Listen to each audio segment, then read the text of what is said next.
And this is Jack.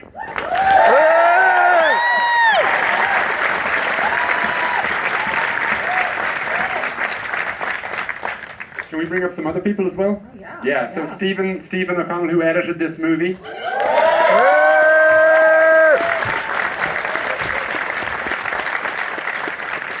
Rob and Rebecca, who produced the movie in Ireland.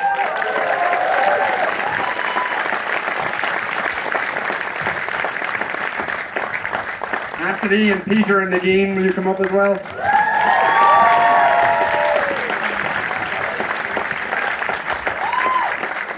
Kathleen, come on down.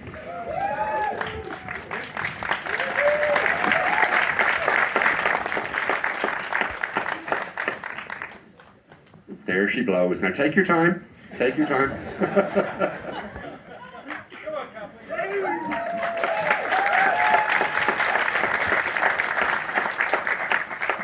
I'm going to have to hold you to breaking out the guitar at some point. Maybe. We might do some rapping instead. We'll see. We might get Oren to do his rap. I will definitely take that. But to get us started, John, I wonder if you could talk about what inspired the story and this character. I mean, you have this amazing ability to make us fall in love with these messy characters, and I just wanted to hear about where Flora came from. Well, if I'm honest, I would have to say my mother. And I don't want to get too emotional talking about her because she's not with us anymore. But I think if I was being honest as a creative writer sitting at home during the pandemic going, what will I write now? Maybe I'll write like a huge, big, epic action movie because I'd be really good at that. Or will I write something that I know I can talk about as enthusiastically as I am now, 2 years later. And I thought, okay, well, I'll dig deep and I'll go into my own heart and try and write something small. And I thought about my relationship with my mother when I was a little thug, like even worse than him. And she, I said, will you buy me a guitar? Because I fell in love with music. My brother got me into music, and she did. And I will talk about that later, but that was the chief impetus to try and write something super personal that wouldn't run out of meaning for me as a writer. So that's kind of the original place for it. Yeah, and I'd love to hear from our cast, Joseph, Lauren, Eve, Jack. When you read the script, what was the moment, or what about the script really drew you to the project? Well, I'm standing to the left, so I'll go. But first of all, the script was just great, but then this man and the movies that he's made. And I'm a huge fan of the genre of musical movies, but I dislike most musical movies. And he manages to ride this balance between bringing the magic that music can, and yet making it feel human and real and not ridiculous. And I begged him. I was like, please let me be in your movie. And I had to convince him because he took some convincing. But I'm so happy and grateful that you let me be a part of this. I'm just so proud to be in it. Me too.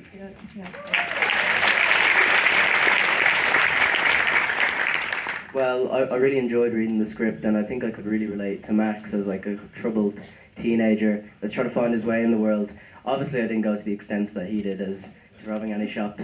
Yeah, I could really relate to like a troubled teenager who's still trying to find his place and find out where he is in the world, and that really drew me to the script. Oren is one of the best children I have ever met, just to say. I was sent the script by my amazing agent, James Farrell. Woo! Go James Farrell! And I read it and I was like, there's no way they'll give that to me. And then we Skyped or Zoomed or whatever. And I said, I want to do it. And which I never say in meetings, which I'll now say from now on. And you were like, okay. It was like, quite easy casting films. It was wild. But I just really wanted to play the part because it was honestly one of the best scripts I've ever read, and in terms of the character, just what a wild, beautiful, broken nut job. And I just really felt like I needed to do it, and I've known John for years and we've never worked together before, and I'm such a fan of his work, and I'm so glad that we got to do this movie because it was one of the best experiences I've ever had making a movie. And that's all I'm going to say about that before I start crying. Yeah, I read the script, and you know, it was funny because we did Sing Street a few years ago and had an absolute blast. Yeah, all the old hits. No, but you know, John sent me the script, and I was kind of, when I started to read it, I was a bit trepidatious, and I was going, okay, I'm gonna have to ring him back now and tell him what I think about it, and you know, is it gonna be as good as Sing Street or you know, whatever. But I read it and I rang him and I was like, man, you gotta do this. This is unbelievable. And I really felt like the relationships in it were so authentic. And just for me, the character just like jumped off the page as well. And I was like, brilliant, I know this guy, you know. And it was just so much fun to get back into working with John again. He's always just an amazing guy to work with, and it doesn't feel like work. It just feels like having a laugh and hanging out.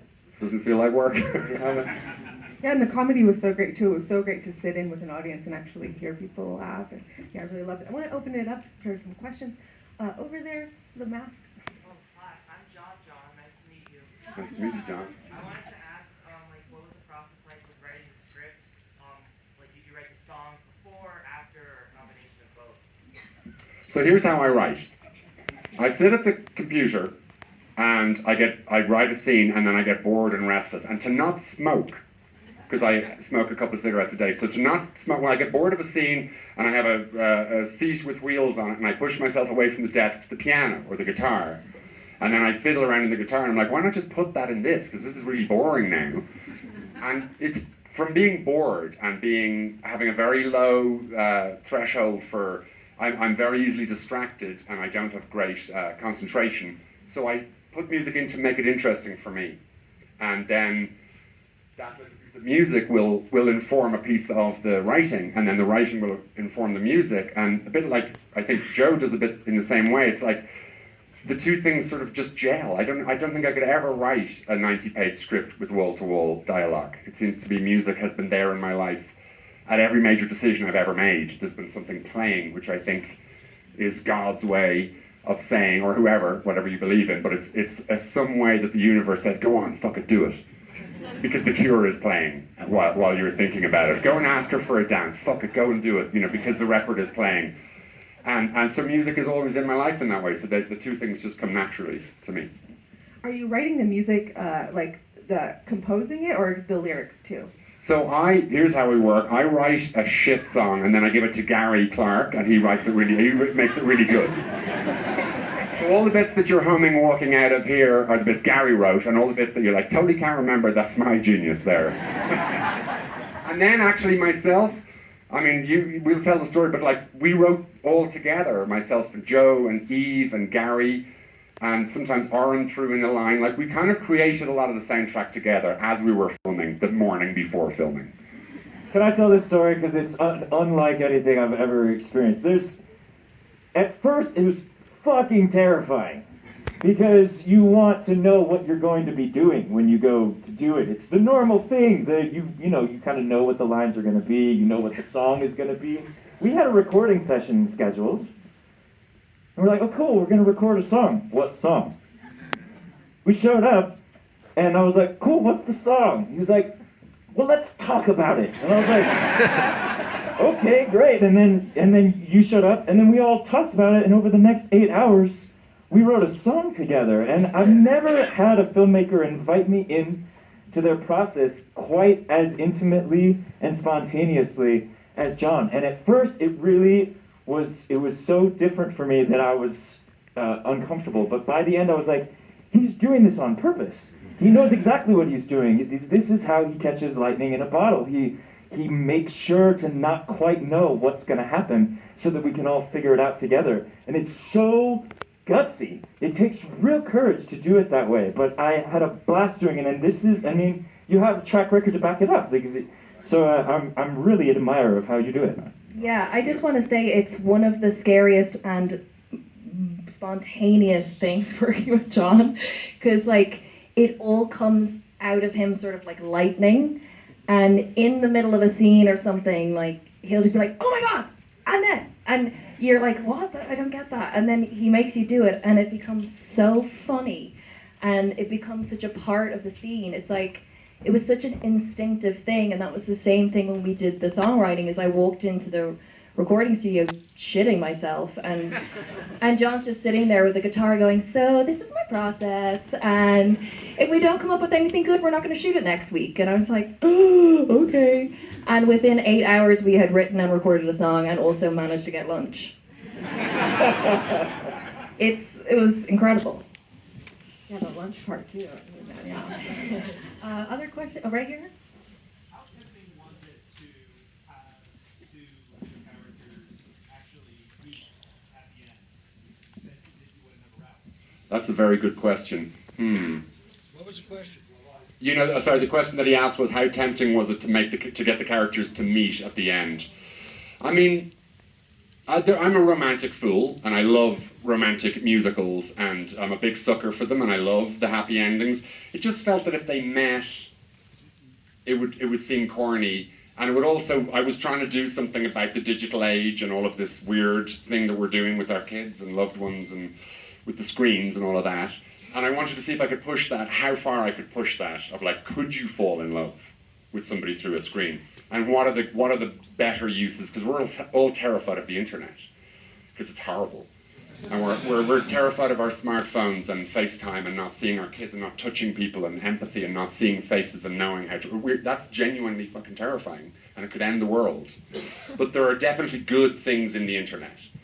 And there's good things in Twitter, God forbid. There's ways of sharing. I mean, some girl put a thing on Twitter the other day playing the guitar so beautifully, and I messaged her and said, can you slow that down and send me the chords? She sent me the chords. I learned this beautiful old Irish ballad on the guitar, and I emailed her, and I was like, this is Twitter. And she was like, totally, I'm really glad that you can have that song now.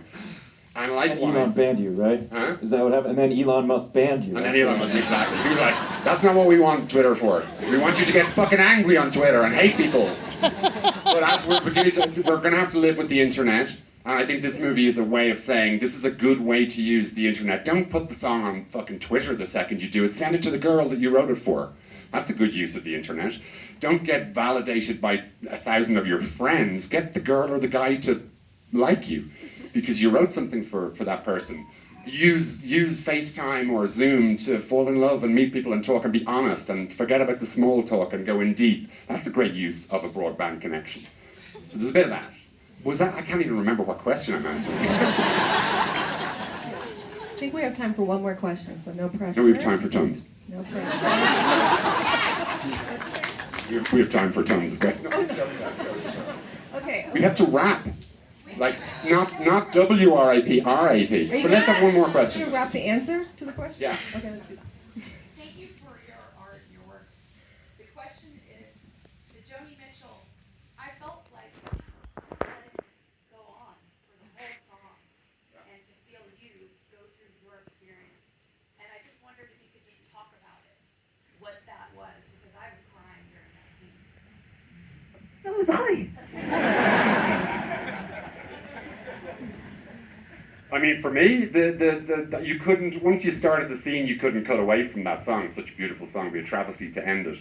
But it's more about, once you know a character like you know Flora in it, it's interesting to see her see that song for the first time.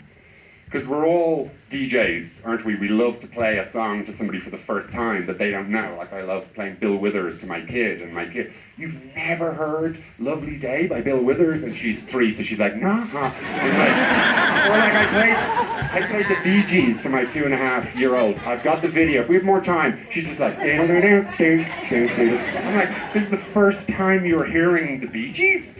That's also, by the way, Shania is his actual child. Well, that's the girl on the swing that makes our continuity a fucking disaster. That's my daughter. So.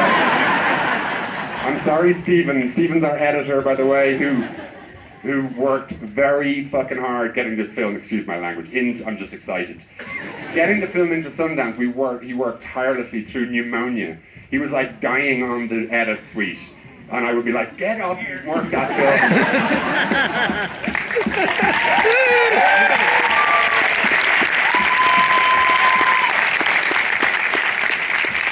Can we do one thing as well, just while talking of, like, this is Flora and her son, and it's all about Eve. This performance is, okay, there's nobody in Ireland.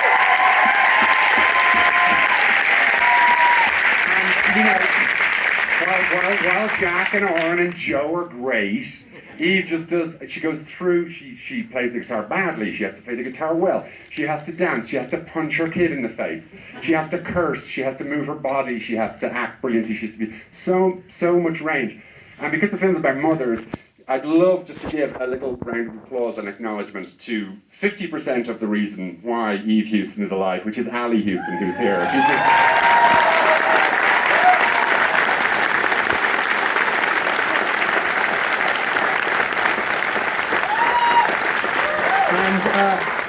if your mother is with you, call her and say hello. The film's about mothers, so that's another big thing. So, will we wrap now? Yeah. Okay, so give Oren the microphone. This is how we're going to go out. You ready? I wasn't prepared for this. He is prepared for. We tried. Okay, so the rhythm is. You ready? So the rhythm is. Do do do do do do do do do do do do do do.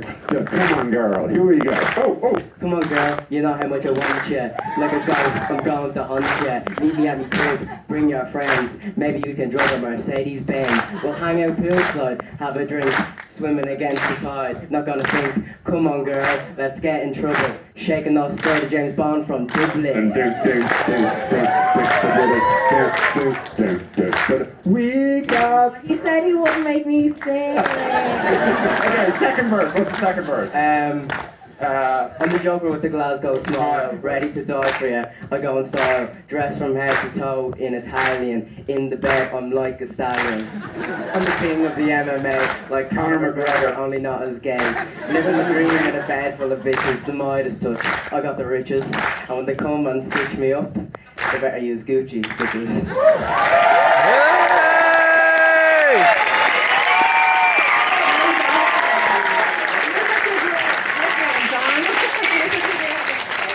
So much, and thank you all for joining us.